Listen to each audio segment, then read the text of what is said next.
Now back to Inside West Virginia Politics with Mark Curtis. Welcome back to Inside West Virginia Politics. I'm Adrienne Robbins, and we are continuing our discussion on education with the first of school so close. And of course, we have to bring in Dr. Stephen Paine, State Superintendent of Schools here in West Virginia. Thank you so much for being here with us. Thank you for asking me. You know, does it ever get old, that first day of school feeling? No, it doesn't, especially for our kids. And the children that walk into that classroom, they are excited beyond belief right now. They are ready to come back to school.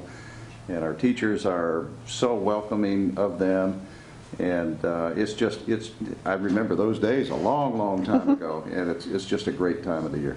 Now, I know the teachers actually put in a lot of work over the summer through training and getting their classrooms ready. A lot of people assume that teachers have the summer off, but that's not really the case. Oh, no, not at all.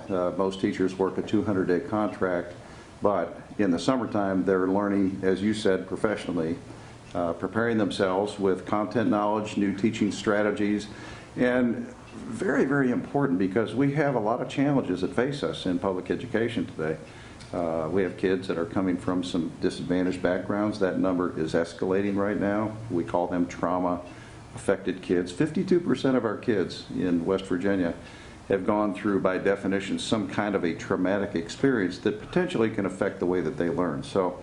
Not only are we learning how to teach math at higher levels with more focused strategies, but we're also spending a lot of time talking about those needs of our kids as well, the trauma, or what we call social, emotional, mental health needs.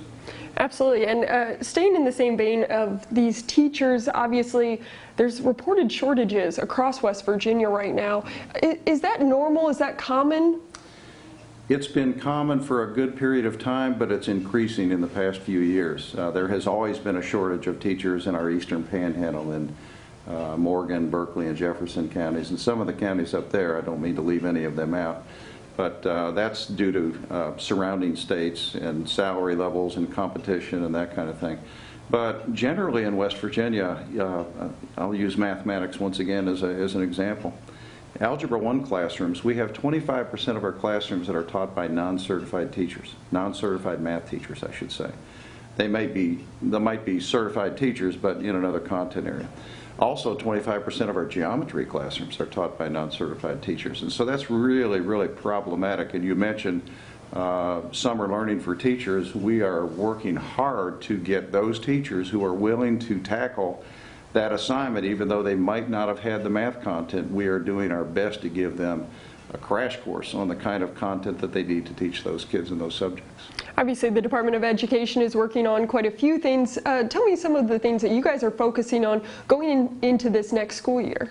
Well, and I'll continue to talk about math as a theme. We have a theme, a program, an initiative that we partner with all 55 of our districts, and it's called Math for Life. And we've chose that because math is our weakest area of student achievement. It has been for the past 30 years, and it's time to try to do something about it. So we are really intently focused on mathematics. There was a provision in House Bill 206 that provided for an incentive for teachers of mathematics to try to attract and retain teachers. You know, let's try it. Let's see what we can do. But we also have shortages in special education, science, and other content areas throughout the state as well. So it's a trend that is growing. If you look at colleges and universities and the numbers of teacher candidates that they are educating, their numbers are going down. And so it's a systemic problem. It's not just showing up in our classrooms in the state. So other states are dealing with this as well. It's not just a West Virginia problem, because a lot of times we do have West Virginia problems that other states don't necessarily see. We do, and some states have problems with shortages more so than us, some less. And so we're probably typical of a lot of states throughout the country. All right, excellent. Well, we're going to keep you around. We have plenty more to talk about. You mentioned House Bill 206. We're going to be discussing that at length coming up next, but for right now we're going to take a quick break, so just stick with us.